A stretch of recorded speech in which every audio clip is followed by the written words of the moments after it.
Yo. It's your motherfucking boy, Young Weez. This is ConcreteConvos. We are motherfucking back. As you can see, we not in the basement. We made it back to the white room, ladies and gentlemen. So we in the building.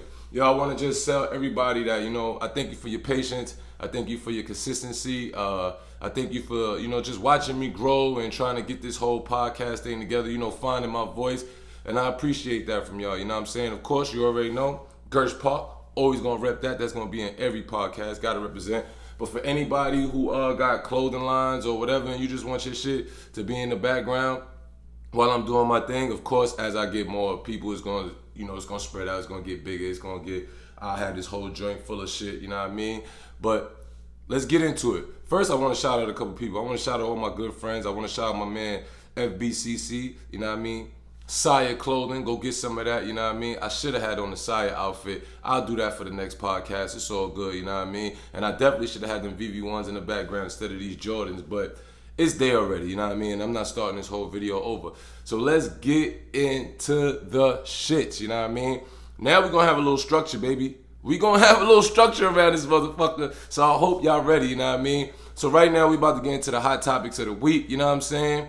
We got different segments. We're going to have loyal listener letters that they send in. They ask me questions. I answer that to my loyal listeners, you know what I mean? It's not a lot, but the few I do got, they participated, and I appreciate it, you know what I mean?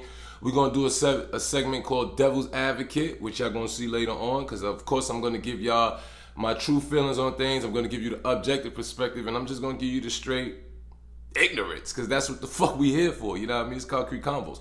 And I think I got another segment. Let me check it out. Yeah, I got notes. Y'all see me? I got notes. You know what I mean? And we got a segment called For the Streets where I just basically talk about, some street shit, you know what I mean, that's going on that I see that's going on. So first, let's get into Malik Yoba. Mr. New York Undercover. Ha! Yeah, that fits. All I want to say as far as the Malik Yoba interview on the Breakfast Club, if I wasn't confused, I'm definitely confused now. You know what I mean? So let's really get into what the conversation was about. So this is me just being regular and being objective. You know what I mean? It was a great conversation to have. It's a conversation that we should have more often. Y'all know me. I've said it on my on podcasts before. I deleted a lot of podcasts because we revamping, but I said it on my podcast before, and I'm gonna say it again. I feel that black people, we need allies. You know what I'm saying? Now, I know all black people don't agree that, I don't care about who niggas is fucking. That's just me. I don't care about who you're fucking. Like, it doesn't matter to me. You know what I mean? That shit doesn't help me get anything done. It doesn't stop me from getting anything done. So I don't give a fuck about none of that. You know what I'm saying? I do feel like DJ Envy and Charlamagne was real soft, because when you're in a room like, especially DJ Envy, whoa, that nigga whole tone changed. He was just getting in Malik Yoba ass, and then the nigga turned it to, I just want to know. Nigga, fuck out of here with all that. Fuck out of here with all that. Let that have been me. We could have had the conversation, but I'm going to give y'all hell too, you know what I mean? Like Charlamagne with the whole I'm coming out joke. That was fire. That was fire because it makes sense. You got to, if you want to be normalized, niggas got to be able to make fun of you, you know what I mean? Let's go into the Dave Chappelle shit real quick, just to touch on it. To me, that was cleverly done. He got at niggas. Why can't we get at y'all niggas? Because y'all extra sensitive. And that's all I saw in that Breakfast Club interview was motherfuckers being extra sensitive. I understand you wanting people to understand your lingo and all that, but my nigga, I don't know Spanish. Spanish niggas is not mad at me for not knowing Spanish. They not mad at me for not knowing Spanish. They just look at me as another negro that don't know Spanish. So why the fuck do I have to know every term that goes with the LGBTQ plus community to make y'all comfortable? You know what I mean? My man was saying that genitals don't identify who you are. Bro, why y'all niggas trying to change the whole game up now? Genitals don't identify you? What the fuck are we talking about, nigga? You got a dick? Girls don't grow dicks, nigga. Girls don't grow dicks. And niggas don't grow pussies. So stop trying to make everybody feel like, oh, now I got a question. I felt like that interview was saying yo, you don't really know you gay until you had a dick in your butt. Or you put one in a butt. Or you should at least try it to make sure that you're clear on what you are. You niggas is fucking bugging. Simple as that. You're bugging. I'm all cool with you being who you are. I'm all cool with people being trans. And let's give it up. The trans ladies ain't even say nothing. You just had one trans lady up there with her titties popping, you know what I mean? She was up there just trying to, they doing anything for clout. You know what I mean? And the other one, I felt like she was trying to kick some real shit, you know what I mean? But your hands is big, ma. They like the size of mine. You know what I mean? So, you know, maybe you need to get a hand surgery. You know what I mean? Make them shit smaller, more like women hands and shit. You know what I mean? They gonna get at me for that. That was ignorant. I don't give a fuck. This is what we here for, baby. I'm here to make you laugh. I'm here to make you cry, and I'm here to offend you. You know what I mean? Because I don't mind having those conversations. Those conversations should be had. I think the Breakfast Club interview was good. I definitely felt like these guys, they should have been more, you know, on like, you know, like I know we there to understand, but they should have been more on the stance of letting people know, like, yo, chill. Like, they trying to tell us how to talk in the barbershop, G's. They trying to tell us how to talk in the barbershop. Now, if we in the barbershop kicking it, you know what I mean, and you want to throw your gay story in there, throw that shit in there and be comfortable with it. But y'all trying to say, oh, we shouldn't even have those conversations because if someone is gay in the room, they won't be comfortable to spread their truths. That's their fucking problem. You know what I mean? But let's get back to Malik Yoba. Son, niggas ain't gonna tell me nothing. That nigga Malik Yoba, he ran into some fire ass trans box. And he been turned out ever since. Look at this nigga, yo. And you can't even trust, like, I gotta be honest. This is, like, you know, I do devil's advocate. Is this nigga doing this for clout? Because, you know, the gay thing is what's popping and the LGBTQ is what's popping right now. Is he trying to get clout? Is he doing anything for clout right now? Because this nigga's running around. He want to stand with everybody, you know what I mean? Nigga say, oh, I signed up to be a president. I didn't even know what that was about. Yo, bro. Now you looking like a clout chaser. I'm being honest, my nigga. And I don't even know what type of clout you trying to chase. I think you see something before we see it. You kind of see the direction the world is going in, and you want to be one of those people that got looked at as one of the people that embraced it. My nigga, they're going to kill you. They're going to kill you. And I don't mean literally kill you. I mean that you're going to be exposed. And you don't ever want to be exposed by gay men or women because they go in, my nigga. And I'm just going to sit back and wait because I know they're going to fry your ass, my nigga. I know they're going to fry your ass. You talking about your daughters and this, that, and the third, how you was going to have your 18-year-old daughter come up there. I'm glad you didn't, motherfucker. Don't add them to that sauce. Don't add them to your bullshit, Malik. Straight like that. And you ain't even on some bullshit. If you like trans women, do your thing, bro. Do your thing. But don't sit up on a Breakfast Club and talk about, I'm a heterosexual man that loves women. What about the women that were born boys, my nigga? You love that too? I guess that's what you're saying. Know what I mean? And to me, and to most real people around the world, you know, before the LGBTQ plus change everything, my nigga, you're gay. Just to let you know. You know what I mean? In case nobody's telling you. I know you went to your barber. That nigga should have told you why he was shaving your shit bald. Like, yo, bro, stop that heterosexual shit, my nigga. You gay. You making us heterosexual, man, look like we bugging the fuck out here. Like we might be into some motherfucking other shit. You know what I mean? So I say all that to say, yo, love who you love. Do what you do. Advocate for who you advocate for. I'm not mad at that. But that Breakfast Club interview was a little weird. You know what I mean? I watched it. I watched the whole thing in its entirety, and I listened. I'm very objective. I heard a lot of the messaging they was trying to get across, which is they just want to be treated regular, but act like you want to be treated regular. Don't let it be as soon as a nigga say one word, you get super offended and you want to check somebody and get it right, you know what I mean? Because, nah, you ain't never going to fit in the room with straight men if you doing shit like that. When you want to be in the room with straight men, you have to be who you are and you have to accept who you are. And be cool with it. You got to be cool with niggas joking on you because that's what straight men do. We joke on each other, you know what I mean? We talk shit about it. We say the foulest shit to each other, you know what I mean? So you gotta accept that, you know what I mean? If you want us to accept your lifestyle, accept these jokes. Accept the ignorance. It all comes with the game, you know what I'm saying? So we gonna get off Malik Yoba because I don't want to get shut down before I even start, you know what I mean? Antonio Brown, Big AB, out here telling the NFL, fuck out of here. Nigga, I do what I want. Nigga, 30 million on the Raiders. Nigga, let me go. Got picked up by the Patriots. Now, let's get into the rape thing, right? I feel like this, right? This conspiracy theory weeds. I feel like this, right? AB is pretty much out here rocking out with his cock out, right? The one thing I know about our oppressors, They don't ever want to see a black man doing what the fuck he want, ever. No matter how much money you get. AB is out here like fucking up the system. You know what I mean? They can't ban AB because of Kaepernick. So they can't do that to AB. Even though I see the media, they're trying to make it seem like that would be okay with everybody, but the NFL, they don't want to face that shit again. So they're not going to do that.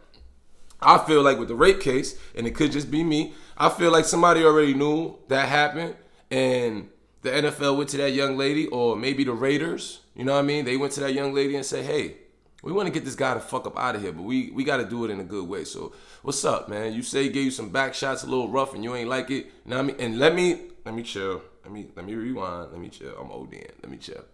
Because this could possibly be a rape victim. So let me be if you were raped by Antonio Brown, you know, I definitely have empathy for that.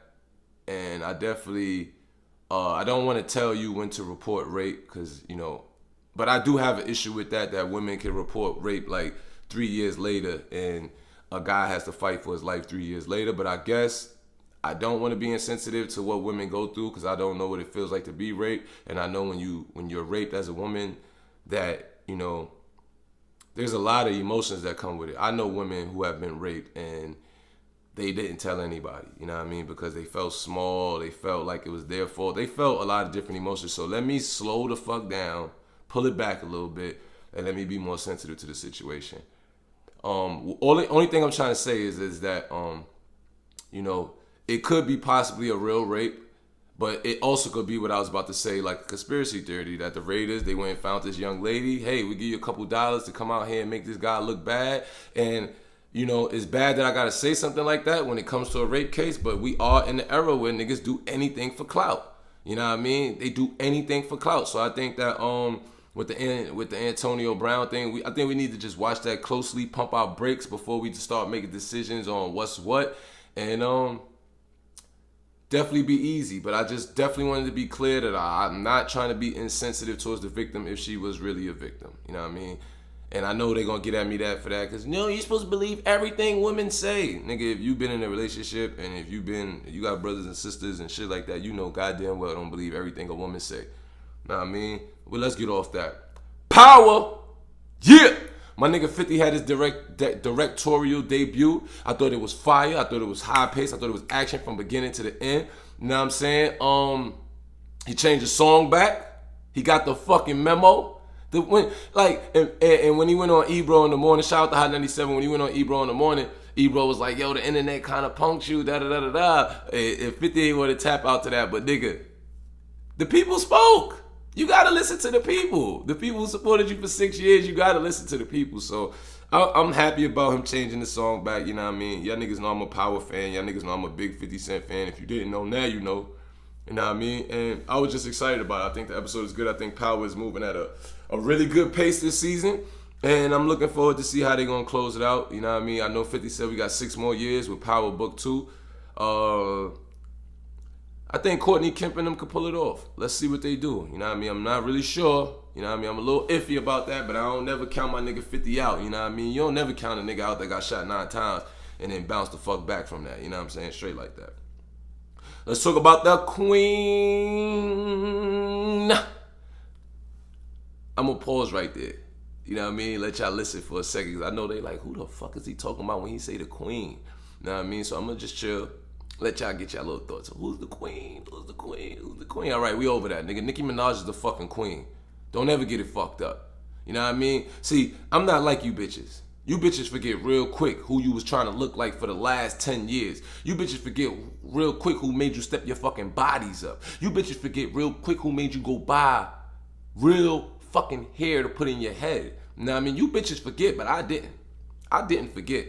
I didn't forget at all. Nikki, you are the queen, baby. If you decide to retire to have a family and all that, you deserve it. You put in work for 10 years. You rich as fuck. You know what I mean? You are a brand. You are a household name, no matter what nobody try to say, no matter who they try to put in your spot to replace you. You've been writing bars for 10 years. Bars. Niggas was trying to say niggas was writing your shit, but that shit never ever came to light because you really write your shit. And I just want to give you your roses while you can smell them, baby, because I know all these people out here, they shitting on you. And that's just women. Women hate women. So as soon as they get a new woman to root for, they root for her until they can get her the fuck out of here. Don't worry, baby. Kim went through it. You're going through it. Cardi will go through it. And that's just the cycle. That's just the way of the world. That's just the way of the ecosystem, baby. Out with the old, in with the new. We love the new. We say fuck the old. You know what I'm saying? Just like right now, I didn't have this on my topics at all, but with Hov with the NFL thing, I'm looking at it a little sideways. But I'm not gonna speak out too crazy about it. You know what I mean? Because I got faith in Jay. I feel like he's never let us down as a cultural icon, so let's have some faith in him. And then if he does let us down, I'll be the first nigga on my podcast shitting on him and everything he's doing. And that's a fucking fact. I don't know how many of y'all into battle rap, but I'm definitely going to be talking about battle rap because battle rap is a part of my culture. It's a part of something that I watch. It's something that I'm into. So a few years ago, it was these two battle rappers named Math and Disaster. I'm sure all of y'all heard about that because Math been punching niggas in their face on stage for the longest, and Disaster punched him in his face. He gave Math the L. If we really talking about it, like, the fight, it was a jump. But before Math got jumped, Disaster, in my opinion, was getting the best of that fight. But now, these two about to knuckle up in the ring, you know what I mean? They putting it on pay-per-view and all that. I don't know if I'm gonna really buy it or bootleg it, but either way I'm gonna watch. You know what I mean? And I just got something to say. Matt Hoffa used to be my favorite battle rapper, you know what I mean? Real shit. He used to be my favorite battle rapper. I don't want to say he's no longer my favorite, but I will say after the thing with him and Disaster, I looked at Matt Hoffa a lot different because real niggas get punched in their face too, man. You know what I'm saying? I felt like you handled that like a straight bitch, my nigga. You supposed to take that. Yeah, niggas got at me in Cali. It's all good. I'll see him around. And then never speak on it again. Leave it alone. If anybody asks you about it, yo, bro, it happened. Niggas get jumped. Niggas get popped on. Shit happens. He got the best of me. It is what it is. I'll see him. But you was doing a lot of whining and crying and shit. And I say all that to say, you better beat this nigga ass, bro. No losses. And I mean, it gotta be a clear win. You gotta put this nigga down. Like, if that Arab nigga lasts in that ring longer than 5 rounds, bro, I ain't with it, my nigga. I am not with it. You better, and you be smoking Black and Miles, my nigga. I see you. Like, I hope them Black and Dusties don't have you in that ring getting dusted the fuck up, my nigga. Like, real shit, bro. Like, real shit. Don't get dusted the fuck up, bro. You know what I mean? I watch your podcast. Let me get into that too. That wasn't even another topic. Yo, you battle rap niggas that's doing podcasts, you're doing it too soon, bro.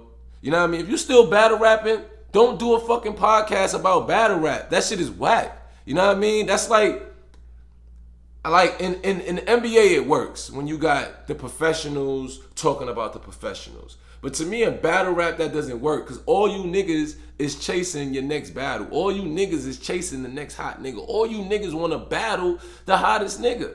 You know what I mean? Like, I didn't like it with Tech 9. And every time he stepped from behind that champion desk, that nigga got roasted. You know what I mean? I didn't like it when he was doing it. And I don't like it when the rest of these niggas is doing it. Unless it's interesting. And Mav, to me, I watch his shit. And I guess I shouldn't talk because I'm just starting my shit. And my shit ain't all the way popping like that, but I am going to be popping. And it's going to be more popping than your shit because you're not entertaining, bro, at all. Just battle rap. That's it. I don't want to see you talking about battle rap situations and all that shit because that shit is whack. Know what I mean? And Serious Jones just got you, boy. I ain't even going to hold you. Like, he just got you. Stop taking these battles if you ain't going to kill these niggas, my niggas. That was another nigga you was supposed to kill. I keep jumping off topic, but it is what it is, baby. It is what it fucking is. You know what I'm saying? So, I ran through all my hot topics. Now we're going to go into the loyal listener. No, let's save the loyal listener questions for last. That's a new segment, loyal listener questions. And that is for everybody. You know what I mean?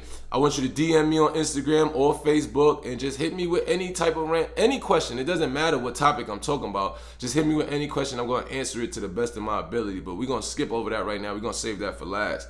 Now, I mean, we're going to get into...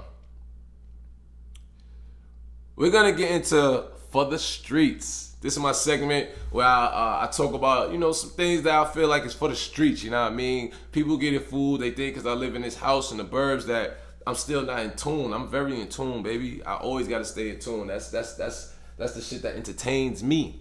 You know what I mean? So let's talk about Casanova. You got one, my boy. You got one for the town. I'm so Brooklyn. I should get paid for all the work I put in. I'm so Brooklyn. That shit fire, bro. That shit fire. I did the challenge, of course. And I let me just talk about my challenge, you know what I mean? Listen, niggas, I'm not a rapper. I was sitting in my basement. I ain't have nothing else to do. I was watching so many niggas do the So Brooklyn challenge, so I did it. Don't talk about my shit if you ain't do one. Straight like that. Niggas always want to be Skip Bayless. Talk about the game from the sidelines. Nigga, you can't talk about the game from the sidelines, bro. Not to a nigga like me. Because all a nigga like me gonna do is look at the sideline and be like, yo, shut the fuck up, nigga, if you ain't playing. If I come up there and smack the shit out you. Facts. But Casanova, that's for the streets. He represents So Brooklyn Challenge. I want everybody to go buy that. I bought that song. I didn't just stream it. I bought it. I want that nigga to actually make some money off that. Another thing in this For the Street segment, this one hurts. I'm not even gonna lie. It hurts to report this one. But let me do it the right way, you know what I mean? It's fucking Treyway! Had to do that one time for the boy Shotty, you know what I mean? He got hit with 15 years in the feds, you know what I mean? I just watched his interview on Cigar Talk. If y'all ain't checked that out, go check out the Cigar Talk interview with, I think his name is Najee. I hope I'm not fucking up your name, my G, because I don't mean it as disrespect.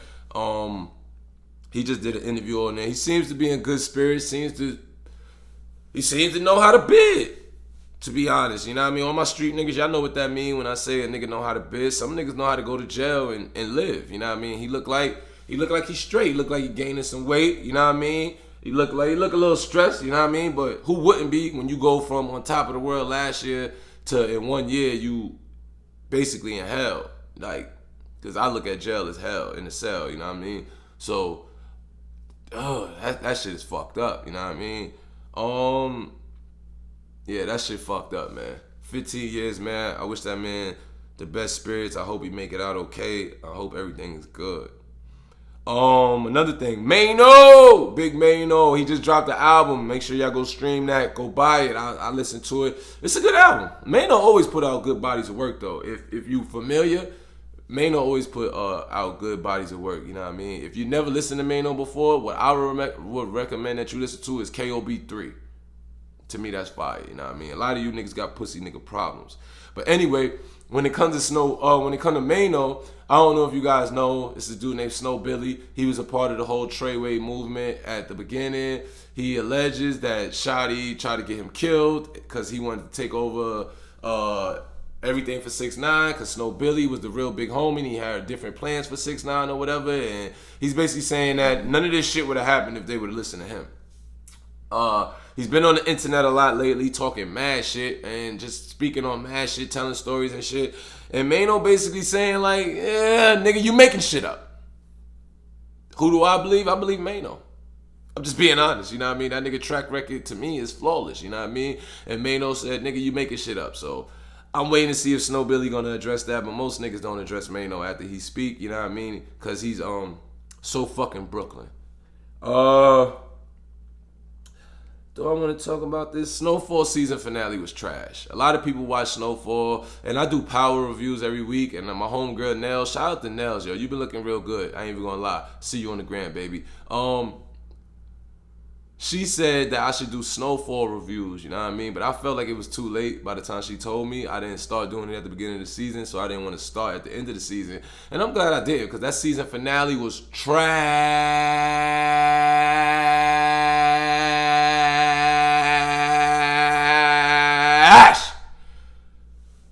And that's all I'm going to speak on when it comes to that. You know what I mean? Let's get into these loyal listener questions. Let's do it. So I'm going to ask the boring questions first. No, I'm not giving up my listeners' names. I feel like that's corny. I want people to be able to write me anonymously and know that they can ask me whatever they're asking, and I'm not going to blow up who's asking me these questions. So the first question from one of the listeners is, what is your expectations? What expectations do you have for yourself? I got big expectations for myself. You know, I'm a father of 3. I want to leave my kids some ownership. I want them to have ownership of a home. I also want them to have ownership of a successful business. And my expectations for me is I want to become a voice. that you love to listen to every day, that you want to hear what I have to say, that you want to hear my POV on things, that you want to challenge me on things. I want to be Steve Harvey. But I want to be able to tell people that, you could put morals over money. It's just that simple. I go by that, the MOM. Morals over money, baby. You know what I mean? And no, we're not going to go into that right now. We're going to that later. So those are my expectations for myself. And my expectations for myself, honestly, is just to keep growing as a man. I'm my biggest worst enemy, and I could talk light and fruition into anybody else's life. And when it comes to mine, it's like I don't keep that same energy for myself. So my expectations is to really just step my confidence up in myself, to continue to grow as a man, to continue to learn and be open, and just to be a leader one day. I want to be seen as a pivotal leader in our community, and I want to do it without having to compromise from my beliefs. So, those are my expectations of myself.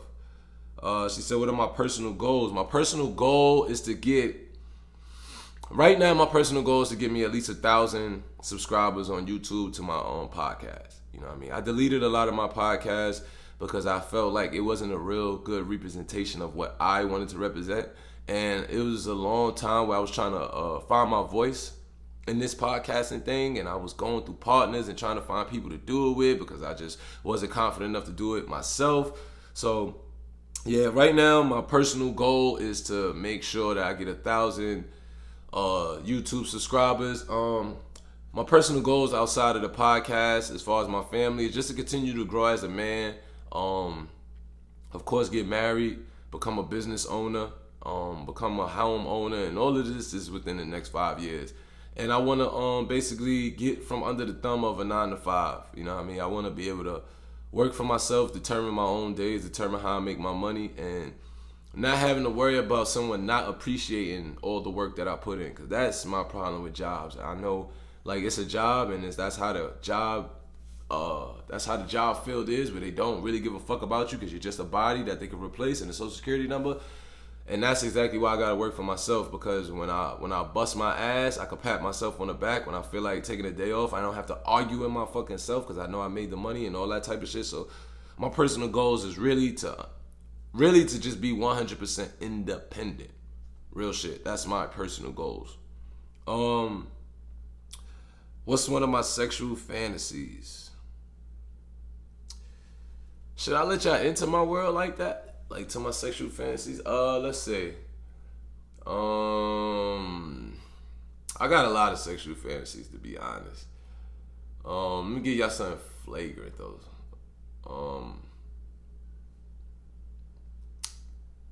I want to get into some BDSM shit. You know what I mean? I want to be able to tie women up.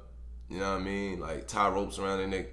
Shit like that. Like, all that wild BDSM shit. Like, you know what I mean? Fucking on them wild, hard, and crazy. Like, while they could barely move and they can't do shit about it. Like, yeah. I'm a little nut-ass nigga. I'm into shit like that. You know what I mean? A lot of choking. You know what I mean? Spit. All types of shit. Went too far with the spit? I don't give a fuck. That's what I do, nigga. Nigga sexual life ain't popping anyway. Okay. Let's get into these real listener questions. These shits is, woo. This shit's a little deep. So, woo. Alright, so this is one of the homies. It's not that heavy though. He said, when do I have a pass to cheat on my girlfriend? Nigga, you always got the pass. Fuck is you talk about, nigga? Faithful what? Faithful where, nigga? Fuck you talk about, nigga? Always cheat, nigga.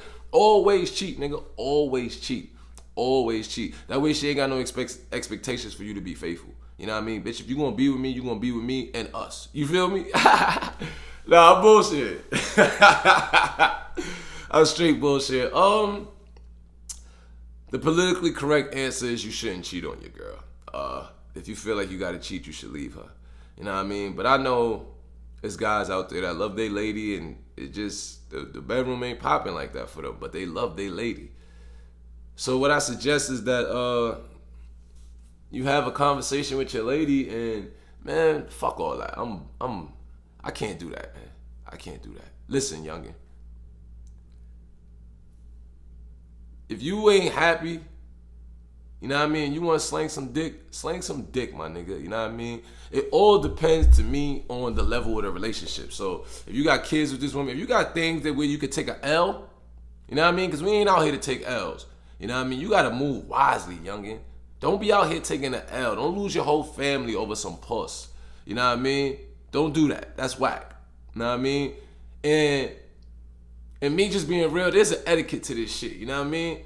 Straight like that. So if you're a provider and you taking care of your girl, you taking care of home, you doing all that good shit, you know what I mean? There's an etiquette. You can't be a sloppy, cheating ass nigga. Like, women don't want a sloppy, cheating ass nigga. The main thing women hate is being embarrassed. Don't embarrass your lady, bro. So what you do is you show some etiquette. And when I say that, I mean real etiquette, you know what I mean? Don't give these bitches your phone number.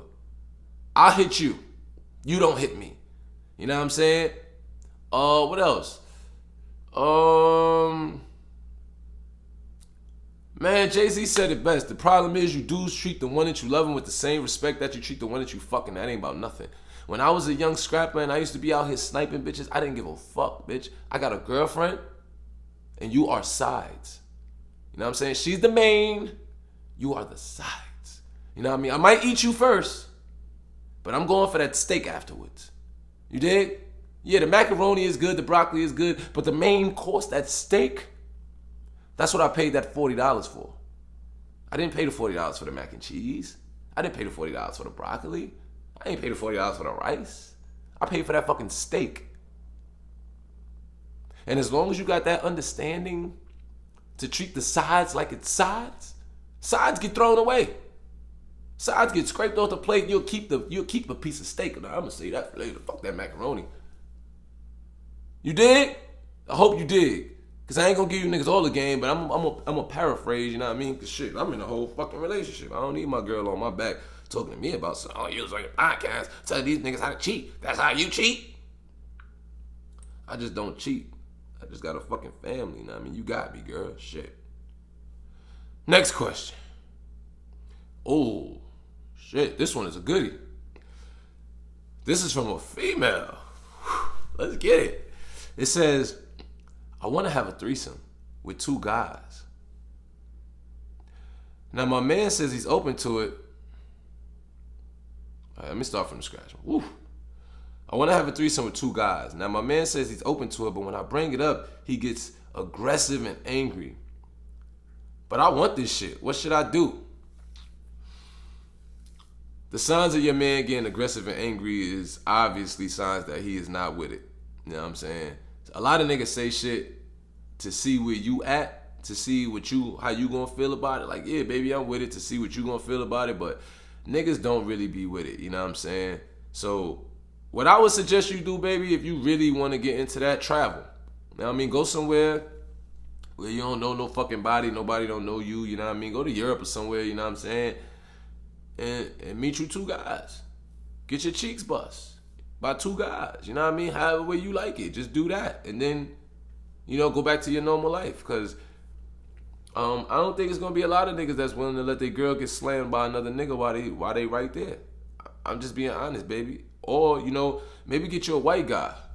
Because they're a little more open when it comes to, like, sex and what they're into and what they're willing to do. You know what I mean? And when I watch porn, because I watch a lot of porn, and what you're talking about is like, it's like a porn section called making a nigga cuck. And that's basically when a woman has her boyfriend watching her get fucked by another nigga. You know what I mean? So you basically trying to cuck a nigga. So if you trying to cuck a nigga, then you basically can't do that shit with your boyfriend, baby. If that's your dream and that's what you want to do, go do that shit. But don't do it with him because he's aggressive. That nigga is going to shoot y'all both. Like, boom, boom, boom. That's what I will fucking do. My bitch ain't stupid, though. She ain't going to ask me for no fucking threesome with 2 niggas. The next question. Oh, this is from a guy. He said, now I know this is a crazy question, Weez. This is somebody that really know me, too. Now, I know this is a crazy question, Weez, but I have to ask. I caught my girl cheating, and that's cool because I cheat on her. My nigga. But she's cheating right now with my dog on the low. Should I shoot them both, or should I shoot the bitch and keep getting money with my nigga? Damn, youngin'. You ready to shoot over that pussy? Shit, send me a number. Nah, I'm fucking with you. What you should do is you shouldn't shoot nobody, my nigga. Like, you shooting motherfuckers. First of all, I think, I don't know if you from New York. If you are from New York, you know, if you shoot a nigga out there, you might as well say that's the end of your life, you know what I mean? Ain't no coming back. Like, you doing a lot of time and shooting a bitch. It's kind of foul that she cheating with your dog, though. And how did you find out? Did your dog tell you? You know what I mean? Or you just came across it? Either way, though, I look at it like this. Cut that bitch off. And you definitely need to have a conversation with your man about it. I'm not going to say cut your man off, though, because, you know, I don't know if I blame the nigga in that situation. You know what I mean? But what I will say is I lived through some shit like this before. You know what I mean? And my man was mad just because he didn't find out through me. So if your man told you, then I think that's your man. He just wanted to blast shorty anyway, you know what I mean? And if he'd have told you before he fucked her, then you'd have fucked up the chances of him fucking her, and then you'd have probably still been with her anyway. You know what I'm saying? And niggas gonna front like that's not the way it would have went, but just that's exactly the way it would have went. So I don't think you should shoot nobody, my nigga. Cut that bitch off, because there's plenty of bitches out here to fuck. And if you and your man's getting money together, and if it's a lot of money, keep getting money together, you know what I mean? The bitch was weak. That's how I look at it. She chose him. You know what I mean? You can't be mad once a bitch choose. If a woman, damn, they hate when I say bitch, but man, fuck that. We talking about a bitch right now, because she cheated. You know what I mean? If a bitch choose, she choose, my nigga, and you just gotta accept that. That come with the game now. As far as your man, you can work that out whatever way you want to. Me and my man, we don't fuck with each other like that no more. He couldn't handle it. Like, and I don't blame him. I'm not trying to say it on some like he was weak or anything like that. It was just something that really hurt him, and we couldn't get past it. You know what I mean? So, in hindsight, I wish me and my man was still cool. I wish that like something like that didn't break us up, but shit happens, my nigga. And it's all about how much you care about that friendship between you and your dog. That's how I look at it. You know what I'm saying? Let's see what else we got left. And I think that is it. Hey, I want y'all to give me feedback. Let me know what y'all think about this episode of Concrete Convos. Let me know if y'all think I should go back in the basement. Let me know if y'all think I should stay in the white room. Let me know if y'all think I should keep doing this shit by myself the way I just did it. Let me know if y'all feel like I need a partner. Let me know if y'all think this shit should be interview based. Of course it's going to be interviews. But let me know if y'all think it should only be interview based. Or do you want to hear me hitting y'all with the hot topics from day to day and shit like that, man. I want to shout out everybody. You know what I mean? I want to shout out my whole F4 crew. I want to shout out my family. I want to shout out all my friends. I want to shout out all my supporters who's been down with me from day one, who has been trying to help me make adjustments and alterations to this podcast. I want to shout out Hits 92.3. I was on a radio show for like 3 weeks. You know what I mean? I got to get a feel for radio. I got to learn a lot while I was there. You know what I mean? Some feel for structure and things like that. I know a lot of people, and I'll address it now. I know a lot of people want to know why I'm not there anymore. Me just being honest with my audience, right? You know, it was a conversation on the radio show that we was having. I felt like it was a teachable moment. It was basically, the topic was basically like that people from the burbs and people from the hood have the same opportunities. You know what I mean? I didn't agree. The conversation got hot. I feel like that the host got out of pocket, and he put me in a position where I felt like, me just being all the way honest, he put me in a position where I felt like I was about to get on some bullshit. You know what I mean? Where I was about to get on some old East New York shit and just like, he put me in a dark space. You know what I mean? And when he put me there, you know, I just felt like, oh, this nigga's, I don't know what he was trying to do, but I just felt like, oh, this nigga's being very, very, very disrespectful. And I felt like for everything that he represents, everything that he puts in the forefront that he represents, I felt like everything, because everything he said off air, to me, it didn't coincide. Like, how do you advocate for people that you don't really understand? And you know, once I felt like that, I felt like, you know what, this isn't the place for me, because I'm not gonna sit here every day and and pretend. Like, that's not me, that's not who I am. And once somebody show me something about them that I feel like, if I feel like you stood on something, and then I feel like, oh, nah, you fronting, I can't fuck with you no more. You know what I mean? I'm just not, and maybe that'll probably be one of the reasons why, you know, I know we're dealing with this industry, that's a lot of the type of shit you gotta deal with, but that was my thing, you know what I mean? Always morals over money for me, you know what I mean? I was not getting paid to do none of that. I wasn't getting paid nothing. I was using my own money, my own resources to get me back and forth there. And I ain't nobody little bro, you know what I mean? I'm Angelina Farmer's son. She had one child. That's it. I don't got no big bros. You know what I mean? I don't got no big bros. I don't got no big sis. I don't got none of that shit. You don't even hear me refer to people like that. You know what I'm saying? And I felt like he tried to little bro me because we was in a room full of women. You know what I'm saying? We having a conversation. And I felt like he definitely tried to little bro me. And he don't know me. So things happen like that when people don't really know you. So I just removed myself from the atmosphere because I felt like, you know, this is not my ship and I'm not the captain of this boat. So I could just jump off onto my own boat and do my own thing, you know what I mean? But still, shout out to 92.3. I learned a lot from over there. It was a great experience. I don't got no malice towards nobody over there, you know what I mean? I don't have no malice towards niggas, you know what I mean? Niggas did try to shit on me on the low, try to make it seem like I was on some like bad mouth in the radio, but I knew that was gonna happen because that one particular person, in my honest opinion, is a dick rider. You know what I mean? And trying to hang on somebody else's coattails. I don't do that. I'm in the coat, nigga. I provide the vibe. I provide the wave. And this is why ConcreteConvos is here. It's your boy Young Weez, nigga. Uno, never dose.